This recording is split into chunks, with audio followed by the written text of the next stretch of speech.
What's going on, guys, and welcome back to another episode of Career Mode. This is episode number 222. Incredible, isn't it? 222, and we start today's episode off by seeing that the USA have came into us, and America want us to manage their nation, America, and I'm not going to take it, to be honest.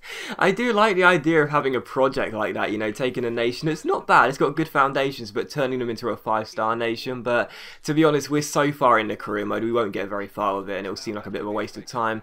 But we take on Fulham for today's first game here in the FA Cup round of 16. Now, I have said I really would like to win the FA Cup this year. Of course, last year we got to the final, and it was Spurs, our former club, who beat us in that final in that epic episode 200. And we take on Fulham here, and well, I did rest quite a few players, but I still had the majority of first team players out there as well.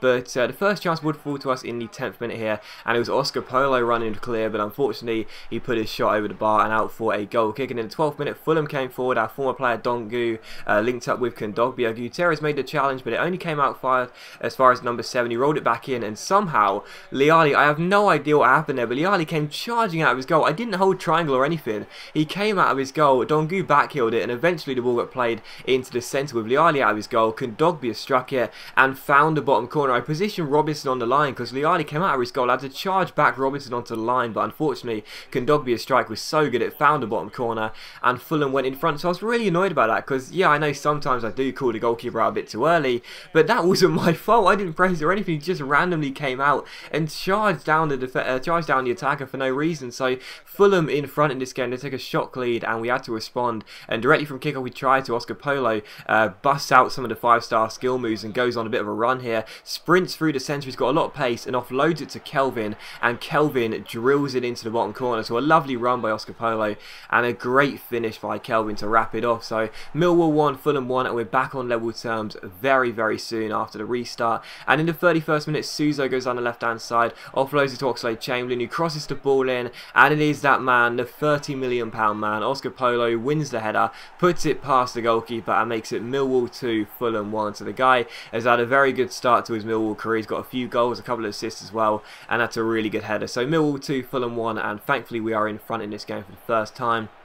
In the 36th minute here, the number 7 runs clear, and I just couldn't barge him off the ball, but thankfully for us, Liali makes a great save, and then Dongu fails to turn in a rebound there. So what a great save by Liali there, as I couldn't push him off the ball. But still, Millwall 2, Fulham 1, but Fulham really were threatening in the first half, you know. And you have to say as well, despite being behind, they were the better team, and on the stroke of half time, Dongu got played forward here. Great save by Liali though, and as Kondogbia picks it up, he crosses the ball in, and it is the number 7 who heads it in. So Liali was doing it and making a couple of good saves in this game, but unfortunately he'd already conceded twice just on the stroke of half time. This was the second one, and Fulham were on level terms. I have to say, they deserved it. You know, they really didn't deserve to be behind in this game. So just before half time, they did level it, and it is still Millwall 2, Fulham 2. And in the 55th minute, Alex Oxlade-Chamberlain gets on the ball, almost gave it away, but wins it back, shoots on the volley, but Bauer makes a really good save. Kelvin then picks it up and crosses the ball in, and it's cleared away only as far as Glenn Robinson, who strikes it on the volley, but it hits the bar and goes out for a goal kick. So still 2 apiece, but this game was just full of action. Unlike the Derby game in the last episode, which is the worst game I've ever played, this was brilliant. But in the 66th minute, how about this? Kondogbia goes through, and again, I don't know what's happening in this game, but I was trying to barge the Fulham players off the ball, but they just kept riding the challenges. You know, Yaya Toure style. Every time I tried to push him off the ball, they just kept riding the challenges. It was ridiculous, but even so, Kondogbia almost scored there to make it 3-2, but thankfully he fluffed his lines and put the one-on-one wide of the post, so still 2 apiece. But in the 76th minute here, Fulham crosses the ball in, it's cleared away by Ninkov, but as Wicker makes the challenge, Kondogbia gives it to David. David collects it, bobs and weaves, rolls it inside, and Kondogbia's shot is well saved by Liali, but it falls to Williams, and Williams makes it Millwall 2, Fulham 3 with just over 13 minutes to go, and that was how the game would finish. We are out of the FA Cup in the round of 16. A very disappointing home defeat to Fulham, but to be honest, I mean, before the game, if you would have said I was going to lose this game, especially with playing a first team, or most of the first team players out there, if you were going to say you're going to lose this game to Fulham, I would have said, are you serious? We've got a great squad, and you know, Fulham have got a good team as well. We should really be considered the favourites, but during that game, and on the basis of what you saw in the highlights, believe me, they were the better side. side, and you have to tip your hat to them. They played better, and they're through to the quarterfinals. So disappointed to be going out, don't get me wrong, but you can't win them all, and that's just one of those things really. It's a bit of a shame. I would have liked to have gone further. I'd love to win the FA Cup. I do want to win at least 2 trophies this year, but unfortunately for us, one of those trophies will not be the FA Cup. We're at the round of 16, and that's just something we'll have to live with. But more importantly, we'd have to respond with a win here away at Valencia in the Champions League round of 16 at the Mestalla. So taking on Valencia, to be honest, they've got a relatively decent side, and one of their strikers is very talented on this game. It's another one of those new gen / regens who does look very good. I can't pronounce his name. It's something like Carrillo Baptistao, something like that. You'll see him anyway. But yeah, they've got a very decent side, very decent side, to be honest. Such players such as Sacco, and Gaeta's a good goalkeeper on the game, and Kulo's a very good centre-back.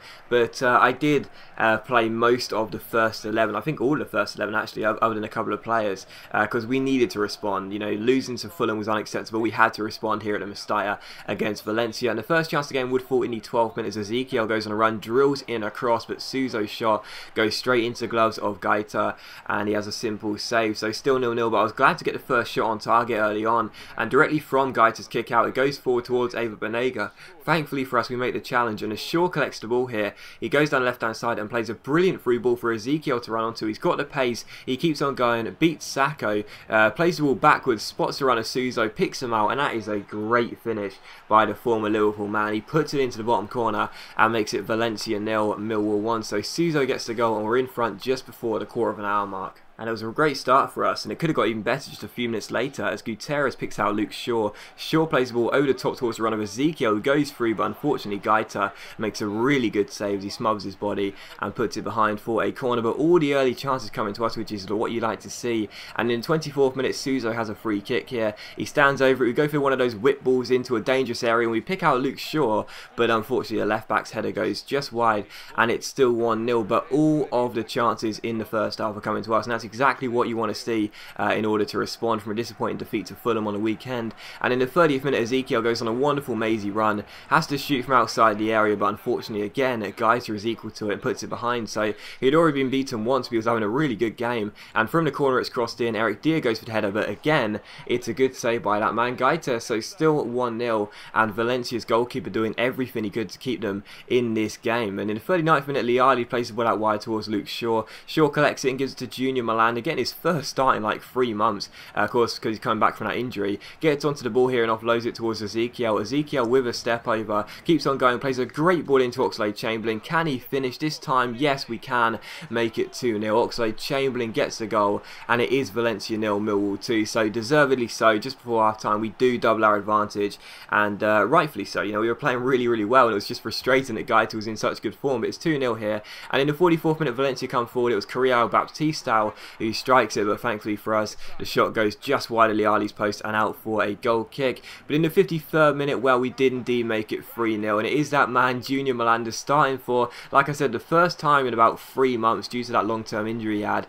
and he heads the ball in from Carrasco's corner to make it 3-0. And the away fans even are surely going to be travelling home delighted, and very glad they did decide to book the flights here to Spain. It's 3-0, and in the 61st minute, could we make it 4-0? Well, Kelvin is just one of those players, when you cut in from the right and you get onto his left foot, you definitely fancy him to score, and that is exactly what happened there. Kelvin makes it Valencia 0, Millwall 4. An incredible display at this game here at the Mestalla. It's a lovely scoop turn to beat Sacco, I think it was, and a wonderful blast into the back of the net. It wasn't right in the top corner, but it had so much power on it, there was no chance for Gaeta to get there quickly enough. He couldn't get a hand to it, and it does go in, and it is Valencia 0, Millwall 4. So this is going to be just a perfect response. You know, I was so gutted to be going out of the FA Cup to Fulham on the weekend, but to respond against Valencia away from home by 4-0, you know, and basically see up the tie in the first leg, this is exactly what we wanted to see. In the 84th minute, Valencia almost did get themselves a route back into the tie, but as you can see here, they messed up the finish. The ball was played inside, but the number 16 struck it, and he just missed what was a really easy chance. So still 4-0. In the 89th minute, it could have been 5. Oxlade-Chamberlain gets on the ball, cuts onto his right foot, finds Scott Triggs, who shoots, but unfortunately it goes wide of the post and out for a goal kick. But it was how the game would finish. Valencia 0, Millwall 4. An absolutely superb result. What a brilliant game that was. Great way to respond after that disappointing loss to Fulham. And yeah, we should now be going through to the Champions League quarterfinals already. But as always, guys, big thank you for watching the video. I really hope you have enjoyed it. If you have enjoyed the video, please leave a like. That's much appreciated. It really does help my channel out. And don't forget, the next episode will be the live commentary of the Capital One Cup final against Newcastle. So look forward to that. Leave a like if you enjoyed this video. Look forward to the next episode, and I'll see you for that episode very soon.